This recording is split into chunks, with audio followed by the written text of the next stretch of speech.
So good morning. Good morning. All right. Good to see you guys. Great to Thank see you. you, Raghu. How are you? Absolutely. Oh, there we go. Careful with that I think we had a lot of fun at the last show, so I'm Oh, of looking course. forward to having it's- fun with you guys again. Yeah. Absolutely. yeah. Well, we try to be at least a little fun. There's no point if you're not having fun. Exactly. And this is a great industry to be in. I mean, especially now. So I think Even for just, sure. just before we turned on the recorder is exactly what we're talking about, is how exciting it is this year. There's so much going on and some really amazing announcements coming from all parties, including yourself. Yes, and you know, there is a buzz I haven't felt that I haven't felt in a few years. For sure. In the industry, and I think, and on a serious note, I think it's needed more so now than ever, and so I think we look forward to doing our part, and I think there's a lot of cool stuff we are working on and bringing that to market. So this is, to introduce this properly here, we're with Raghu Belur of Enphase Energy.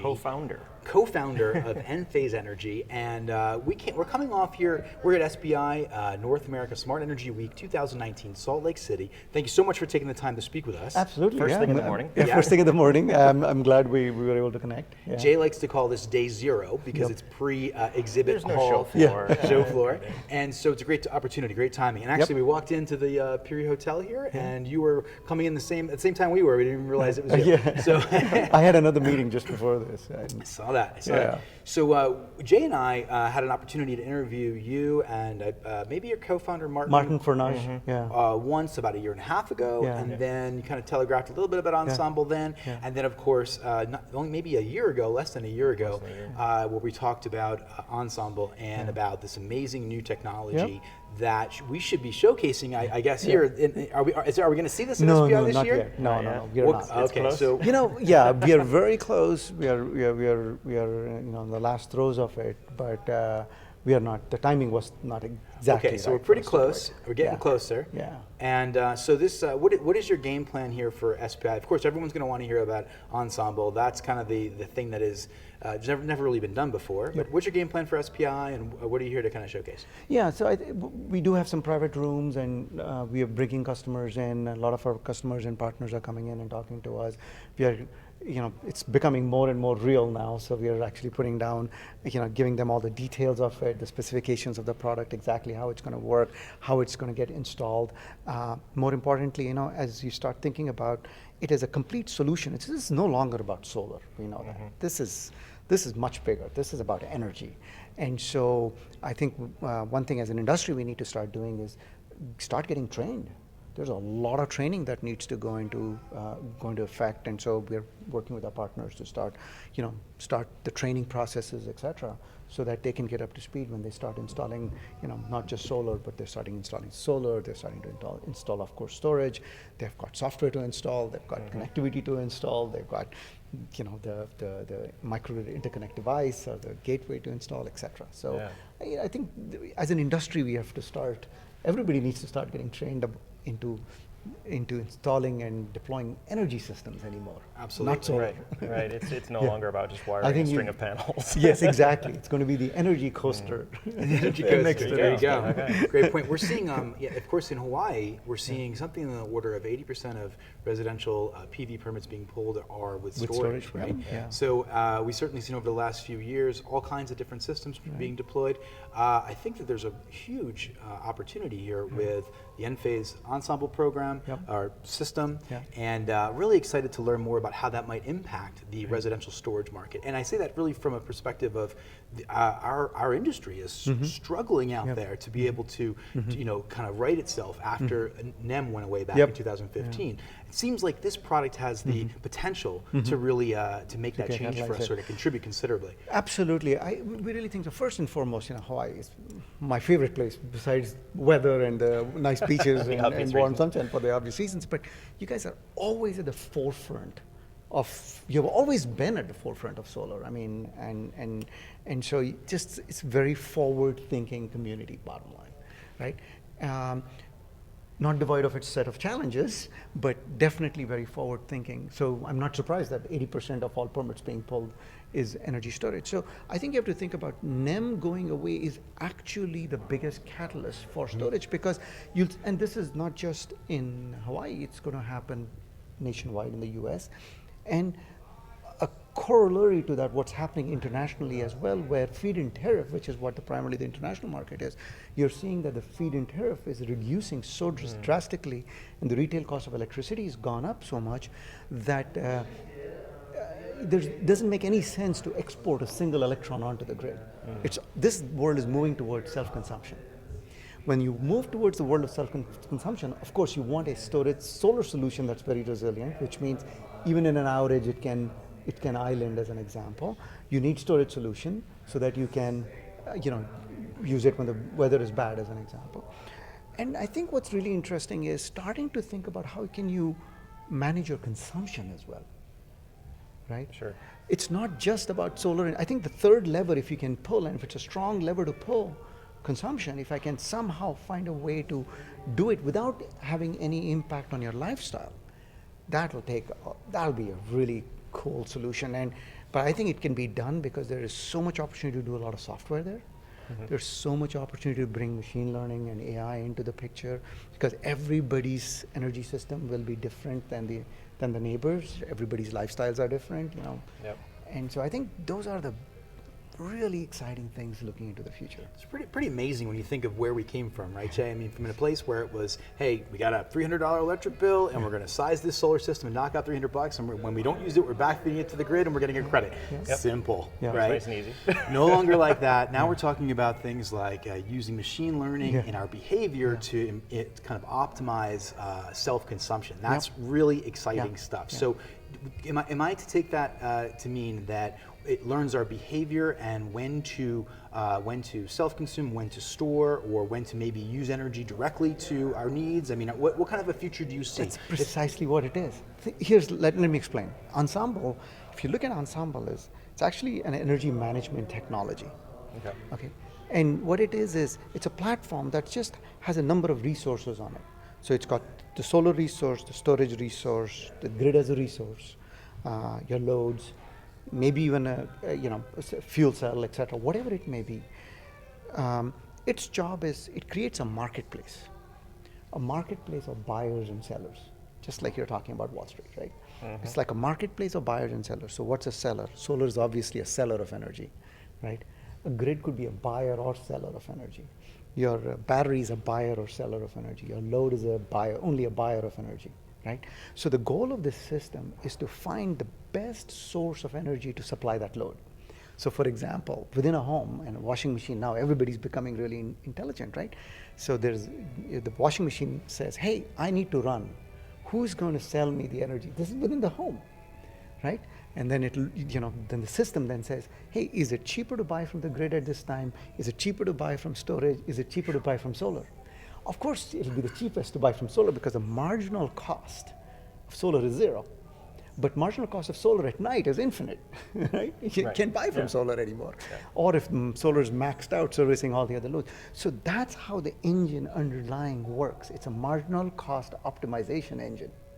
It just It's sounds all software, right? Yeah. And every endpoint is an IoT endpoint, really intelligent, and saying, hey, I need to execute the operation.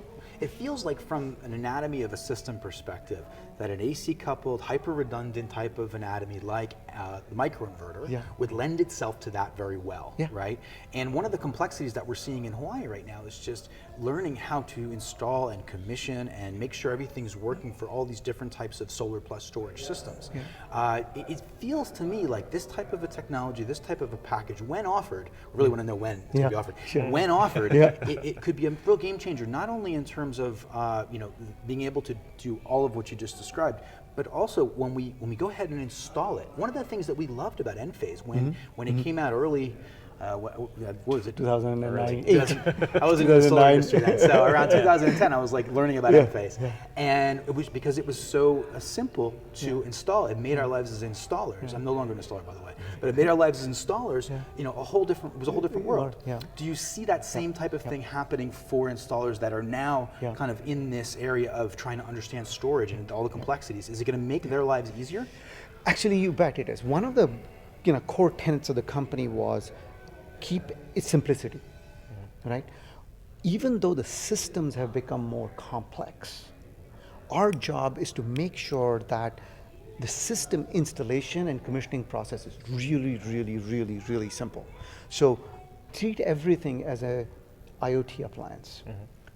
An individual solar panel with a microinverter is an IoT appliance. For us, our storage solution, which is called Encharge, is a 3.3 kilowatt hour building block, but it's got the cells, the cell module, the BMS, the charge controller, the inverter, the packaging, the software, all encapsulated in one device. Don't do anything, just hang it on the wall and connect a 240 volt wire into a breaker. No data connections, no? No data connection, nothing. The data connection goes into which may already exist, but it goes into the combiner box, into the gateway. You may have to put a USB stick in there. Sure. To connect to, you will have to put a USB stick to connect to but let the software take over. Make the connections, the system auto discovers, auto configures, and off it goes. And over time, it'll learn, right? Now, we don't have that today. That is what we are working towards. That's our grand vision is the Ensemble 1.0, which by the end of this year and starting and into Q1 will be all about the solar storage, the gateway, plug a USB stick in there that's going to talk Zigbee to Encharge, and then install the interconnect device to create the isolation. Right. Software will take over from there. Over time, what we're developing in the background is all of this machine learning, right? And all of that, you don't have to go back to the site. We can do remotely, we can come in remotely and do upgrades, over the air firmware upgrades, and make the system more and more and more intelligent over time. You know what occurs to me? There's a lot of M&A activity right now in this industry, right? But Enphase seems a lot like a software company, always kind of has, right? You guys are in Petaluma, you have a boatloads of software engineers, as I understand it. Yes. And so, I mean, it seems like you're building the mousetrap, right? I don't know. I mean, but you have the tools to be able to make all this happen in-house. Is that what your basic strategy is? 100%, right? We have always said, right, Enphase is a systems company. And if you look at the composition of a systems company, as many software engineers as there are hardware engineers. Yeah. For us, we've got one more twist. We are also a semiconductor company. Because remember, we said we make our own ASIC. It's like, Hoover Dam on a chip is what Martin, the way he described it at one time, right? Our ASIC, our chip, performs the function of an independent plant, every single one, right? So we think about semiconductor, software, power electronics, communication, big data. That is DNA for the company. That's exactly how we think about it. But it's not unlike any other high-tech systems company that's out there, right? And that's what we are doing for solar, right? It's just that solar is not like a little power conversion box, right? Okay, big box, feed in, DC, and out comes AC. That world we have evolved significantly into. Yes, it is. This is about, I think Joshua was telling you this last time. We have an ARM processor embedded inside every single chip. There are like 20 ARM processors on your roof. Your roof is like the most intelligent, it's like a supercomputer almost out there, right? There's so much computational capability, right? We were joking about this, you could mine Bitcoins using all that computation that's up there, right? So this world is about semiconductors, it's about software, it's about intelligence, devices making decisions on their own. Sure. No central authorities, truly distributed all the way down to a single panel, distributed all the way down to a small 3.3 kilowatt hour building block. There's two areas that I'm trying to get my head around right now. One is the potential of scalability of this. In terms of your company, right? In terms of this company, it feels like it has the ability to scale like a software company can scale. That's one thing. And the other thing I'm trying to understand here is what kind of impact will this have on the labor costs of the install, which are kind of related, right? Sure. Labor costs of installing a solar system. It's, we're seeing a lot of the equipment come down in costing, of course, panels and inverters and all the different things. And now we get into storage, but still that's going to start to come down more and more. We still have that labor component. We of course have the marketing component. That tends to be a larger and larger portion of the pie. Do you feel like these advances are going to change the price point of solar for your average homeowner? I absolutely believe it will. Small tweak. I think what you're going to see, for example, on the solar, if you just look solar alone, right, we are doing things like AC modules. where there is no inverter to install anymore, right? The inverter is embedded into the module itself. So, I expect that 2 years from now or 3 years from now, there'll be new people coming into our industry and they'll be like, what's an inverter, right? It's just a solar panel. It's just it's an AC. Yeah, It's that little box that's on the back yeah, of the it's panel. something in there, right? You've never It's seen already, it? the hardware is know what already that is. embedded in there. It's all about the software, right? Right. The new guys who are coming in and they're going to be thinking like that. But I think if, as an industry, if you're not careful, we can drive up the cost of installation because you're now no longer installing solar only. You're installing an energy system. And by definition, energy system means there has to be some additional software, and it is a more complicated install than just installing solar anymore. So I think our job is to abstract away all of that complexity away from our partners, installer partners, and make it super simple and plug and play. That's why we think about the way we do, even though it's much harder for us, but our job is to make it simpler, right? So when the homeowner walks up to that light switch and flips that light switch on, the light always comes on, regardless of whether there's a storm brewing or anything. No longer thinking about it. No longer thinking. The light always comes on. Right. It's the most economical form of energy. Of course, it has to be the cleanest form of energy, and it has to be the safest form of energy. What happens in the background is all our problem. If you think that's the way we live our lives with technology, Yeah. right? We Essentially, don't- that's the way people want it anyway. Today, if I you don't think wanna care about it, exactly, you don't want to care about it. You don't want to be sitting there pulling out your smartphone. I mean, if you want to, you can. You should can. be able to, but you shouldn't be able to. You shouldn't have to go out there and say, maybe I should. If my state of charge is 30%, maybe I should. Nah, Right. nah. That's It not should gonna- all off. be It's not gonna completely. carry you through the evening. Yeah. I'm gonna As I said, my shut it friend's off. grandmother in Peoria is not going to pull out her smartphone and try to for the configure her journey. system. It's got to be ready for grandma. Yeah, exactly, right? That's how we're going to cross the chasm into 70 million households in the US and not just be limited to 2 or 3 million households. What about some of the big rocks like electric vehicle charging? Jay, you want to jump in? I was going to bring up the hard one, security. Security is a huge deal, guys. I mean, I this come is. from 30 years in IT. I mean, Yeah, I know precisely what that is. we You talk are- about updating over the air and everything else, and it's wonderful. yeah. But there are caveats. Huge caveats. So you'll see a step up. We haven't talked about it much. I'm really happy you brought it up. You never make something perfectly secure. That's just, if what you do is you keep enhancing the level of security in your system. Sure. And so you'll see, we've done a pretty good job so far, but I think there is more to be done. There are newer and newer threats to be dealt with. So I think what you will see with Ensemble 1.0 is an enhancement in security. And then we have plans for 2.0 as well. We are now in discussions with some national labs, and we're starting to do some real work in energy, distributed energy, DER security. We looked at some of the newer standards that are coming out. I don't want to give a specific, and I don't want to call out which specific one it is. And we actually have a security team in our company now. And we looked at that standard and we were like, wow, they just glossed over the security part.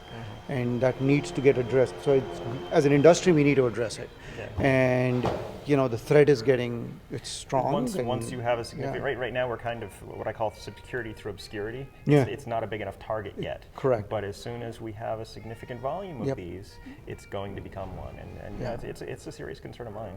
It is, and it's a valid concern.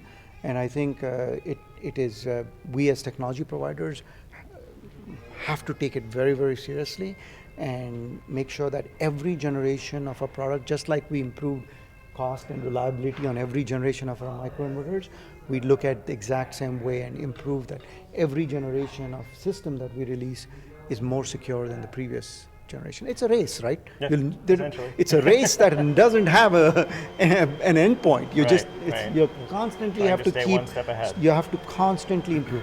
When I think about security, I guess people might think, solar panels, how much of a problem could one create, right? Turn them on, turn them off. But when we start thinking about something like all the different types of interaction of energy with our devices, with our electric vehicles, with our energy storage systems. These are powerful devices, right? They hold energy by their inherent nature. Our solar hot water systems. Do you see Enphase being able to, are you working directly with some of these types of systems? Do you have an Enphase EV charger on the way? Do you have a solar hot water modifier or something? And how far are you going to reach out? We do. So we really take. So let me be very precise. We view the strategy for Enphase is energy, which means it's solar, storage, and consumption. And we put all of this in the consumption bucket. We're starting to look at how do you make the consumption management really sophisticated, right? You can start with circuit level consumption management, but we quickly need to move to appliance level. Even appliance level, there is it's an iterative process, right? We need to work with the appliance vendors to say, hey, make your devices more IoT, more compliant, right? You see thermostats, at least not smart thermostats, you can talk to them, and that's a big energy consumer in your house, is your HVAC unit. I think the good news here is that if you work with 4 or 5 of these vendors, the EV charger, EV vendor, or your hot water heater, HVAC, pool pump, hot tub, you pretty much cover the majority of your energy consumption.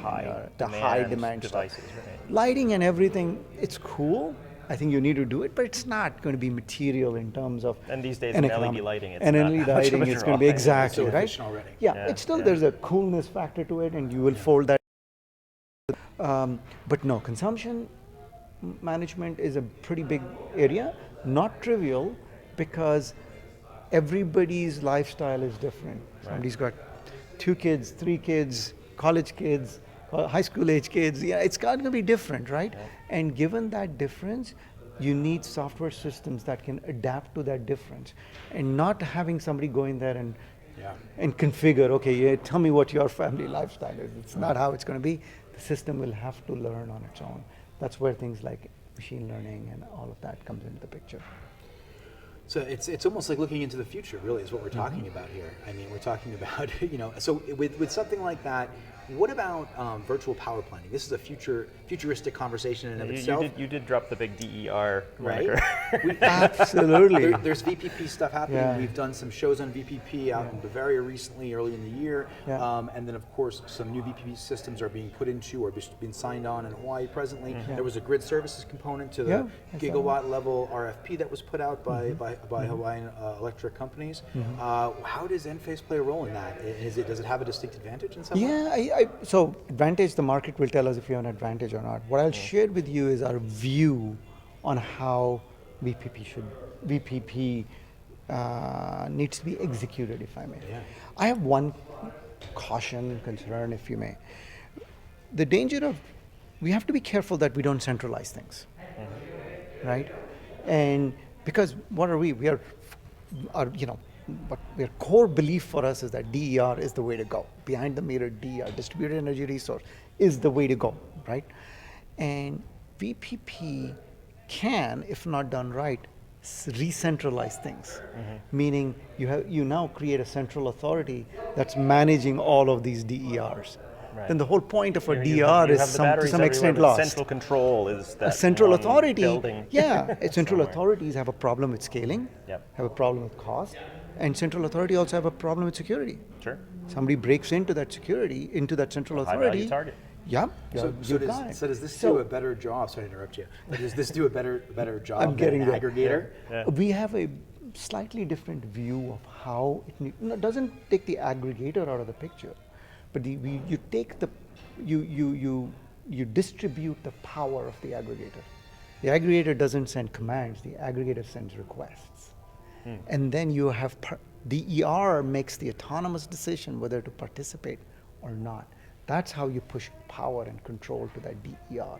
The DER is the decision maker, is the intelligence. Not only is it a decision maker to participate or not, it's also the decision maker on how to participate.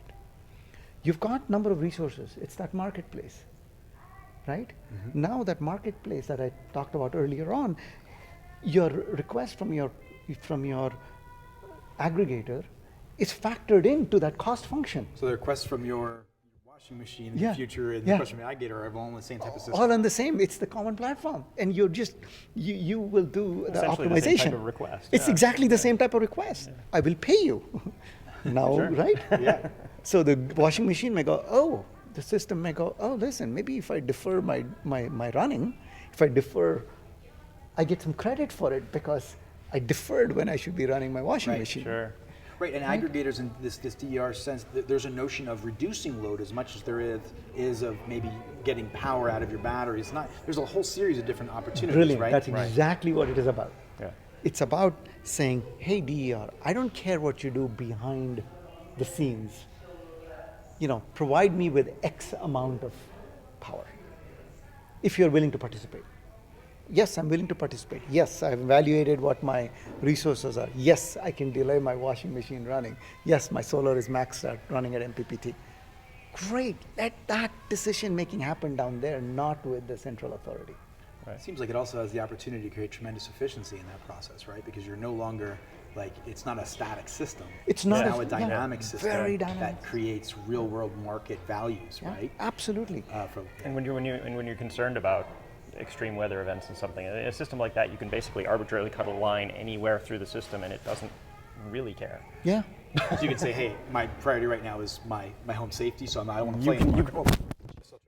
So what we were just saying that you have the potential to not participate in the marketplace, but to focus on your safety. yourself. I was saying even just as a community. I mean, if everybody stays connected instead of separating yourself and saying I'm going to be selfish, you can literally we can cut off the subdivision that I live in, and although the greater grid is gone essentially, this subdivision will continue to maintain itself because they continue to communicate. Yeah, absolutely. I think but in order to accomplish this, you got to be rich in software, you got to be rich in data, you got to be rich in connectivity, etc. Right? Those are kind of the fundamental, the foundation for how to make this come true, right? It feels. I mean, I know that Enphase has done very well with their stock prices recently. We don't spend a lot of time talking about the markets, but we recently kind of brought in a wealth advisor, and he talks about ETFs a lot, and about certain ETFs, and about certain companies on occasion. So I know that there was a tremendous, some real strength in your stocks, right, in your market. But do you see what do you see in the future? I mean, do you see a sense? Because it feels to me like you're in a really exciting position. And the company could grow tremendously. My answer is the following, and for the question like that, really, we are laser beam focused on one thing: deliver the best customer experience. That's what this is about. If we do that, and people talk about it, but we really internally we have embraced that. If you deliver the best customer experience, everything else follows. More people will buy your stuff, you'll make more money, your shareholders are going to reward you with a much higher stock price, they'll be happy, everybody will be happy. It all starts with one thing, and that's the beauty of it is, if you focus on one thing, deliver the best customer experience. Delivering the best customer experience means making the best, is a product that's the simplest to install, making the product that is extremely reliable, making sure that you have a roadmap for the future, right? Making sure that you have great customer service, so our partners can really rely on the company.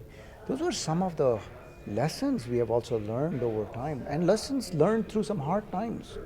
That it all boils down to one thing: just relentless focus on your customer. Absolutely. If you do that, everything else follows, right? So that's a great point. It's a great point. So we're going to wrap this up, I think. Yeah, I think that's a fantastic note to end on. Yeah. Very We much wanna thank appreciate you. your time and waking up early and Yep. coming down to